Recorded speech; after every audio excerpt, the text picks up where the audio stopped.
Ketika saya kecil, sebelum saya bisa baca tulis, kakak saya sering membawakan majalah Bobo bekas.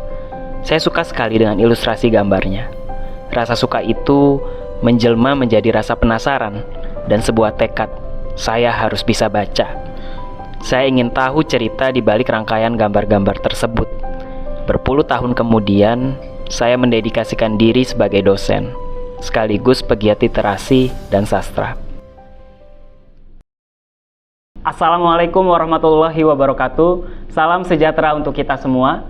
Saya Heri Samtani, SPDM HUM. Saya merupakan lulusan Sarjana Pendidikan Bahasa dan Sastra Indonesia dan juga Magister Ilmu Susastra yang berhome base di program studi Perpustakaan dan Sains Informasi Fakultas Teknologi Informasi Universitas Yarsi. Latar belakang studi kebahasaan dan kesusastraan yang saya miliki menjadi kekhasan tersendiri dalam mengampu mata kuliah. Beberapa mata kuliah yang saya ajarkan diantaranya penulisan akademik, keterampilan non-teknis, dan pengembangan budaya baca. Sejak bergabung di Prodi Perpustakaan dan Sains Informasi, saya menemukan adanya sinergi positif antara disiplin ilmu sastra dengan ilmu perpustakaan dan sains informasi. Sinergi tersebut saya aktualisasikan melalui pembelajaran berbasis pendekatan sastra dan juga saya membimbing mahasiswa dalam mengikuti lomba cipta cerpen, lomba baca puisi, serta lomba mendongeng. Selain itu, saya juga berkomitmen terhadap pengembangan budaya baca melalui ajang pemilihan Duta Baca DKI Jakarta tahun 2023. Pada kesempatan kali ini, saya akan menjelaskan salah satu mata kuliah yang saya ampu, yaitu pengembangan budaya baca. Mata kuliah ini memiliki bobot 2 SKS, yang ditempuh pada semester 2 perkuliahan. Tujuan mata kuliah ini yaitu menstimulus mahasiswa untuk gemar membaca dan juga memiliki kepedulian terhadap literasi. Pada mata kuliah ini, mahasiswa belajar arti, tujuan, dan manfaat membaca, peran minat baca, strategi dan keterampilan membaca efektif, dan membaca nyaring atau read aloud, serta menyusun dan melaksanakan program promosi pengembangan budaya baca. Lulusan MK ini diharapkan memiliki minat baca tinggi serta memiliki kecakapan dalam mempromosikan budaya baca baik di lingkungan sekolah, kampus, maupun masyarakat. Mata kuliah ini dirancang untuk mendukung pencapaian 4 CPL Prodi, yaitu CPL 1 menjadi muslim yang smart, cerdas, profesional, dan pandai atau Faltonah. CPL 2 menguasai filosofis, teori dan konsep serta metode dalam pengembangan layanan informasi, perpustakaan, dan lembaga informasi lainnya. CPL 8 mampu menerapkan pemikiran logis, kritis, sistematis, dan inovatif dalam konteks pengembangan atau implementasi ilmu pengetahuan dan teknologi di bidang perpustakaan dan informasi. CPL 14 mampu mengelola layanan informasi di perpustakaan dan lembaga informasi lainnya untuk memenuhi kebutuhan pengguna sesuai perkembangan teknologi informasi dan komunikasi. Terdapat 7 capaian pembelajaran mata kuliah atau CPMK, diantaranya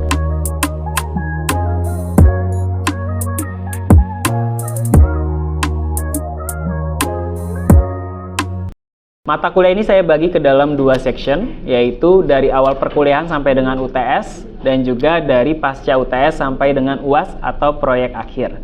Di awal perkuliahan sampai dengan UTS fokus pada yang berbasis teori. Setelah UTS sampai dengan proyek akhir, ini fokus pada project base, yaitu menyusun proposal dan juga melaksanakan program promosi budaya baca. Metode pembelajaran yang digunakan juga bersifat blended learning, yang mana saya mengkombinasikan beberapa metode pembelajaran. Di antaranya saya menggunakan metode pembelajaran apresiatif pada tugas-tugas membaca buku wajib dan juga buku pilihan, serta mendiskusikan karya sastra. Saya menggunakan metode diskusi kelompok untuk tugas-tugas dan juga proyek akhir.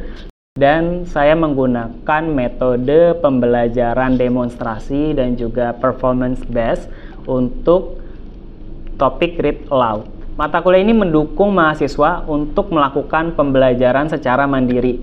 Melalui model pembelajaran flipped classroom memungkinkan mahasiswa untuk belajar terlebih dahulu sebelum masuk ke dalam kelas pengembangan budaya baca.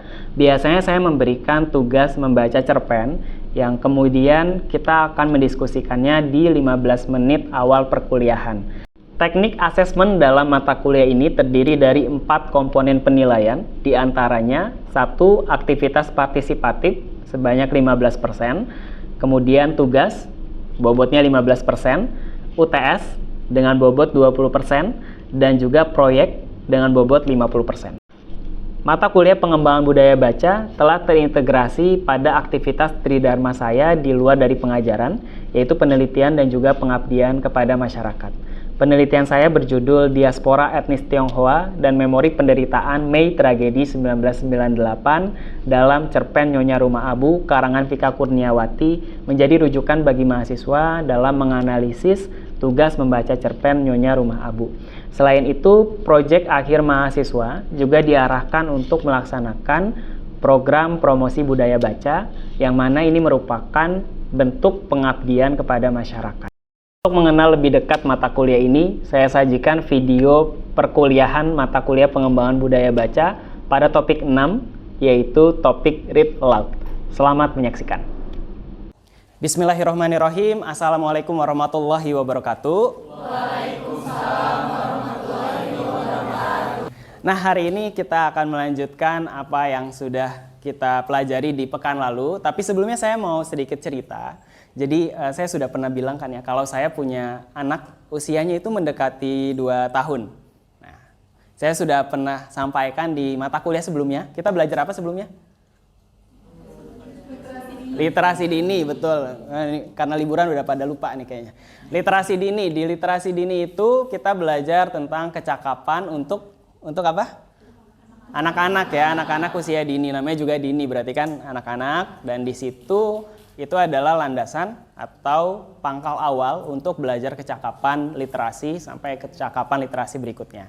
Nah tadi, anak saya itu mendekati usia 2 tahun, di mana ada istilahnya super golden age dan ada golden age. Kalau super golden age itu dari usia berapa? 0 sampai 2 tahun. Dan kalau yang golden age itu sampai 5 tahun, betul. Nah, karena anak saya mendekati usia 2 tahun, berarti saya harus bisa menstimulus lebih keras lagi untuk anak saya tuh bisa lebih banyak kecakapan-kecakapan yang dia dapatkan, terutama kecakapan berbahasa. Nah, ini berkaitan dengan topik yang akan kita pelajari pada pertemuan hari ini. Dan masih ada kaitannya dengan literasi dini, yaitu topik mengenai teknik read aloud. Sebelum kita belajar lebih banyak tentang teknik read aloud, maka saya minta tolong kepada asisten dosen untuk mengabsen terlebih dahulu.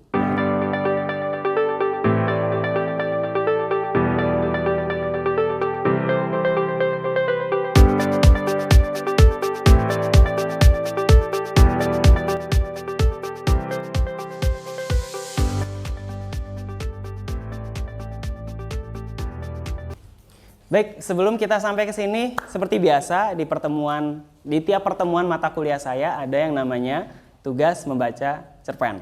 Nah, kemarin sudah membaca cerpen Nyonya Rumah Abu, betul ya? Ya, sudah baca semua? Sudah. Ini ada yang nunduk-nunduk kayaknya belum baca nih. Ya. Ya, saya minta ke kalian supaya baca dulu supaya pas sampai di kelas itu sudah tinggal kita diskusikan saja. Nah, cerpen Nyonya Rumah Abu ini menarik sekali karena dia pernah terbit juga di Harian Kompas, ya, cerpen-cerpen yang terbit di Harian Kompas itu adalah cerpen-cerpen yang bermutu tentu saja. Nah, saya mau tanya ke kalian, kita diskusi, kira-kira isu apa sih yang ada di cerpen tersebut? Dan kira-kira apa? Fenomena sosial apa yang dicoba untuk diceritakan dalam cerpen tersebut? Ada yang berani menyampaikan pendapat? Izin Pak, silakan Dimas. Oke, dari cerpen tersebut isu yang diangkat tentang sejarah yang dimana itu tragedi pada bulan Mei tahun 1998. Nah, yang dimana pada saat itu terjadinya krisis ekonomi di Indonesia. Nah, dan banyak kejadian yang dimana ada kesenjangan sosial antara kaya maupun miskin. Contohnya itu kayak adanya clash antara etnis Tionghoa yang dimana itu dominan notabene itu orang kaya semua. Namun di pribumi Indonesia sendiri itu hidupnya semuanya pada susah atau bisa disebut miskin. Oke, iya. Beri tepuk tangan buat Dimas. Ada lagi yang mau menambahkan? Saya, Pak. Ya, silakan, Margi. Kalau dari saya pribadi, cerpen ini menceritakan terkait dengan diaspora etnis Tionghoa, yang dimana diaspora ini merupakan bentuk penyelamatan diri dari diskriminasi. Karena kondisinya waktu itu mencekam, jadi mereka ini lebih memilih untuk meninggalkan Indonesia. Itu aja, Pak. Ya, bagus. Betul sekali ya tadi ya, kondisinya mencekam, terus akhirnya mereka harus terdiaspora ke beberapa negara-negara yang masih berdekatan dengan Indonesia dan umumnya menerima etnis Tionghoa. Oke, beri tepuk tangan untuk Dimas dan Margi. Untuk teman-teman yang lain, karena waktu kita terbatas, jadi bisa mengisi forum diskusi yang sudah disediakan di layar. Baik, kita lanjut ke materi kita di topik 6, yaitu teknik read aloud atau membaca nyaring. Ya, ini menarik sekali ya. Jadi selain ada storytelling, itu ada teknik read aloud. Nah, CPMK atau capaian pembelajaran mata kuliah di topik kita pada topik 6 ini, yaitu CPMK 4, mahasiswa mampu menampilkan kompetensi membaca nyaring atau read aloud. Dan tujuan belajar read aloud yaitu mahasiswa bisa cakap dalam melakukan promosi budaya baca di lingkungan terkecil atau keluarga ya. Suatu saat kalian akan punya anak insya Allah. Ya, di situ kalian mempromosikan budaya baca di lingkungan yang terkecil. Atau kalau sekarang punya adik betul ya. Adik kalian gimana supaya bisa suka baca. Kemudian bekal untuk bekerja pada layanan anak di perpustakaan. Kalau suatu saat kalian jadi pustakawan, terus ditempatkannya di layanan anak, ya di situ kalian harus suka sama dunia anak, suka sama buku-buku anak, dan mungkin harus punya kemampuan storytelling atau paling tidak read aloud. Terus keterampilan seni atau teatrikal, ya. Kemampuan teatrikal tuh dibutuhkan di berbagai profesi. Seperti saya sebagai pendidik itu juga butuh kemampuan teatrikal. Ya, saya menjelaskan sesuatu ekspresif, gitu ya, bisa menyampaikannya dengan semangat, dengan artikulasi yang jelas, itu kan teatrikal. Kemudian sebelum masuk ke materi utama teknik read aloud, saya mau cerita sedikit tentang bagaimana peran bahasa ini dalam proses kecerdasan anak. Jadi dalam konsep pemrosesan kecerdasan anak-anak kecil itu kan dia masih sangat menerima banyak hal yang dia dapatkan dari indera pendengaran. Nah, jadi di sini kemampuan berbahasa itu memiliki peran yang sangat penting dalam kehidupan individu, terutama pada anak-anak usia dini. Karena bahasa itu adalah salah satu unsur kebudayaan, ya unsur dalam budaya, dalam kita menjadi seorang manusia yang dia sangat penting di kehidupan kita. Karena bagaimana kita bisa mengkomunikasikan apa yang kita inginkan, perasaan kita, pikiran kita itu kan lewat berbahasa. Nah, anak-anak kenapa sih mereka tantrum, mereka sering ngambek, sering marah-marah itu tanpa ada kejelasan? Karena mereka umumnya belum bisa mengkomunikasikan perasaan mereka. Gitu. Jadi inilah pentingnya bahasa. Perkembangan kemampuan berbahasa pada anak-anak usia dini merupakan langkah kunci dalam proses perkembangan mereka dalam berpikir dan belajar. Jadi diawali dengan kemampuan berbahasa mereka. Ya, dari bahasa mereka mendengarkan kosakata-kosakata yang masuk ke dalam otak mereka, diproses oleh bagian otak yang memang berfungsi terhadap kebahasaan. Kemudian dari situ mereka punya kemampuan untuk mengujarkan bahasa tersebut, memproduksi ujaran. Ya, diawali dengan yang sering mereka dengar, mama, papa misalkan. Nah, ini otak-otak, ini bukan otak-otak ya, ini bagian otak yang memproses bahasa, kemampuan berbahasa. Jadi di bagian otak ini ada namanya lobus frontal dan juga lobus temporal, di mana di sini di lobus frontal ini ada area Broca. Kalau di lobus temporal itu ada, ini kepotong nih, area Wernicke namanya. Ya, sorry ya kepotong dia. Nanti bisa dilihat saja di PPT-nya yang saya bagikan. Oke, jadi ini karena kita belajar pengembangan budaya baca, kita nggak usah terlalu pusing sama ininya ya. Kurang lebih yang mau saya sampaikan adalah ada bagian otak di area Broca sama Wernicke ini yang hijau ini, dia memang berfungsi untuk pemrosesan bahasa. Kalau yang Arya Broca itu untuk produksi bahasa, untuk dia bisa berbicara, dia bisa menyusun tata bahasa. Kalau yang Wernicke itu adalah bagian otak yang memang berfungsi untuk dia bisa memahami bahasa, memahami makna kata, makna kalimat seperti itu. Ya, itulah kenapa anak-anak tanpa mereka effort lebih untuk belajar bahasa Indonesia, mereka sudah bisa berbahasa Indonesia dan baik. Atau orang Inggris bisa berbahasa Inggris dengan baik gitu ya. Karena memang ada bagian otak yang memproses itu. Kaitannya dengan read aloud apa? Jadi read aloud ini menunjukkan bahwa kegiatan membaca dengan suara keras kepada anak-anak dapat secara signifikan meningkatkan perkembangan bahasa mereka. Ya, karena kan ketika berbicara keras, membaca keras, nyaring, itu kosakatanya lebih jelas masuk ke dalam otak anak. Ini akan tertancap di dalam otak anak. Misalkan kita ceritain tentang kucing nih, di buku anak itu ada kucing. Akhirnya di pengalaman pribadinya anak ngelihat kucing yang ada di sekitar rumah, itu dia langsung excited, dia langsung senang melihatnya karena oh itu yang ada di buku itu, kucing-kucing gitu. Atau dia lihat ondel-ondel misalkan. Di bukunya ada ondel-ondel ketika dia lagi jalan, ada ondel-ondel lewat, dia akan dia langsung mengidentifikasi, oh itu ondel-ondel yang saya lihat di buku yang diceritakan sama mama saya gitu. Nah, itu akan menambah kosakata mereka, mengonsepsi sesuatu tentang, oh ondel-ondel tuh kayak gini, oh ondel-ondel tuh ada yang ondel-ondel bapak, ada ondel-ondel mamanya, gitu ya. Oke, ya, read aloud apa sih? Jadi read aloud ini merupakan salah satu strategi membaca dengan suara keras dengan tujuan memfokuskan perhatian anak. Jadi karena bacanya keras, akhirnya perhatian anak juga, jadi kita dapatkan perhatian itu. Kemudian read aloud ini tidak hanya membaca dengan keras, di dalamnya masuk unsur teatrikal, full ekspresi. Ya, tadi ya kata kuncinya adalah teatrikal. Jadi kita menampilkan ekspresi kita berani buat menampilkan mimik ya sesuai dengan apa yang ada di buku tersebut. Gitu. Mimik marah, misalkan mimik sedih, mimik kelihatan lucu, humoris gitu.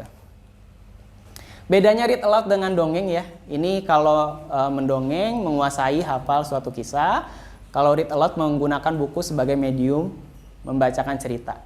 Jadi menarik sekali antara perbedaan mendongeng dan dengan read aloud, nanti teman-teman bisa baca di PPT-nya. Nah ini ada contoh teknik read aloud, mari sama-sama kita simak.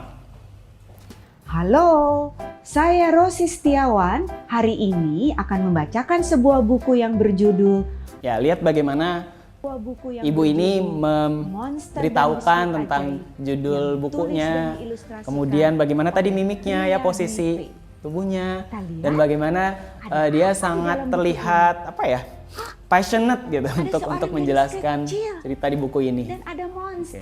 Terus ditampilkan bukunya. Artikulasinya juga jelas ya. Pagi-pagi, Kemudian permainan Clara intonasi asik suaranya. membaca buku kesayangannya. Ya, dan ekspresif sekali tadi ketika Akan aku habiskan berujar semua biskuit ajaib yang roar ada tadi di itu. hutan ini. Read aloud ini tidak hanya pada bacaan anak, tapi juga bisa bacaan yang memang untuk pendengar remaja ataupun dewasa. Ya, ini contoh read aloud yang dilakukan oleh Dian Sastrowardoyo membacakan cerpen Jawaban Alina. Mari kita simak. Ya, perhatikan dan pelajari bagaimana suatu hari, suatu ketika mimiknya. Ya karena memang dia seorang aktor, jadi dia sudah kemampuan readingnya sudah sangat baik, sudah sangat terbiasa. Berkilau-kilauan dan memancar di tas surat yang tergantung Dan tidak selalu di melihat boncengan kepada sepeda. teks. Begitu rupa. Perhatikan bagaimana dia sangat mendalami ceritanya. Jadi memang dalam read aloud itu kita Ombak terdengar menghempas-hempas. dalam read aloud itu memang kuncinya kita harus mempersiapkan dulu. Kemudian dari persiapan itu akhirnya kita sudah mendalami isi bukunya, cerita tentang apa sih, tiap-tiap susunan katanya, kalimatnya itu harus disampaikan seperti apa. Oke, nah saya mau di sisa-sisa waktu perkuliahan hari ini akan ada ini menggunakan teknik demonstrasi. Saya sudah siapkan standing mic bagi yang siap untuk stand up comedy hari ini, bukan ya? Buat read aloud. buat mendemonstrasikan kemampuan read aloud nanti saya kasih feedback. Ya, jadi kurang lebih seperti itu ya teknik-teknik yang digunakan. Nah, sekarang pertanyaan saya adalah siapa yang berani untuk maju ke depan untuk coba baca buku? Ini saya udah siapin buku anak. Ini buku anak saya nih. Saya udah baca ini mungkin puluhan kali. Jadi udah agak bosan bacanya. Oke, silakan. Siapa? Karlin. Kasih tepuk tangan dulu dong buat Karlin. Jadi di sini judul bukunya itu Naik Kereta Api Tut Tut Tut. Jangan diterusin. Ayah dan bunda mengajak Rafa dan Safa naik kereta keluar kota. Mereka harus melewati pemeriksaan tiket. Waktu keberangkatan mereka masih lama. Ayah mengajak mereka makan dulu di restoran sekitar stasiun. Oke, sebentar sampai situ. Ini bagusnya, saya kasih feedback sebentar ya. Ini bagusnya kamu tampilkan ke mereka. Jadi anggap aja mereka anak-anak nih ya, walaupun ya usianya udah bukan anak-anak lagi ya, tapi anggap aja anak-anak. Jadi yang tadi lebih ekspresif nggak apa-apa, yang naik Kereta api. Ya gitu, nadanya agak ditinggiin nggak apa-apa. Terus sampaikan. Dan ini kamu seolah-olah masuk ke dalam cerita ini ya. Karena gini, bedanya dongeng sama di read aloud adalah kalau dongeng kan mungkin ada bantuan boneka segala macam gitu ya. Tapi kalau ini kamu fitur yang kamu gunakan hanya yang ada di buku ini. Coba. Dari judul. Oke, jadi di sini judulnya itu Naik Kereta Api Tut Tut Tut. Nah, di sini ayah dan bunda mengajak Rafa dan Safa naik kereta keluar kota. Nah, selanjutnya mereka harus melewati pemeriksaan tiket. Ini diperiksa dulu tiketnya. Nah, selanjutnya waktu keberangkatan mereka masih lama. Nah, di gambar sini mereka harus menunggu dulu nih. Nah, habis itu ayah mengajak mereka makan dulu di restoran sekitar stasiun. Nah, mereka makan dulu. Oke, speednya boleh dikurangin. Tadi agak kecepatan. Coba dari yang ini kamu agak santai tapi agak dijeda. Misal gini ya. Mana sih ayah bunda mana? Ini. Ayah dan bunda mengajak Rafa dan Safa naik kereta keluar kota. Tapi udah oke. Overall udah oke, Bang. Coba. Lebih dijeda-jeda gitu ya. Ayah dan bunda mengajak Rafa dan Safa naik kereta keluar kota. Selanjutnya, mereka harus melewati pemeriksaan tiket. Waktu keberangkatan mereka masih lama, jadi mereka harus... Bagian ini, sorry ya, saya potong. Bagian ini bisa kamu improvisasi. Improvisasinya dengan nada ala-ala di stasiun. Ya, yang biasa anak kereta siapa? Faizal nih, anak kereta nih, tahu nih, udah apa? Coba bantu.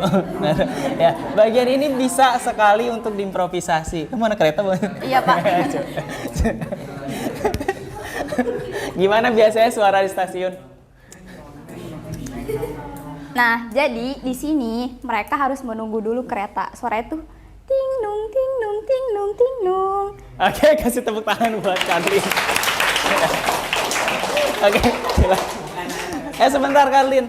Ya, ada hadiah buat yang sudah berani mendemonstrasikan. Silakan diterima. Makasih ya, Pak. Ya, dimakan sambil nungguin kereta nanti. Jadi gitu ya kurang lebih. Kita kalau mau baca read aloud tuh harus ekspresif, harus paham ceritanya apa, dan yang terpenting nih yang nomor 1, ini karena biasanya penyakitnya anak-anak muda kayak kalian adalah jangan jaim. Jaga image kan. Kalau ke anak sendiri nanti ya suatu saat, itu udah deh tampilin aja muka-muka yang muka-muka jeleknya ditampilin nggak apa-apa gitu. Muka-muka ekspresifnya, berani buat bersuara, berani buat dibuka artikulasi dan lain sebagainya.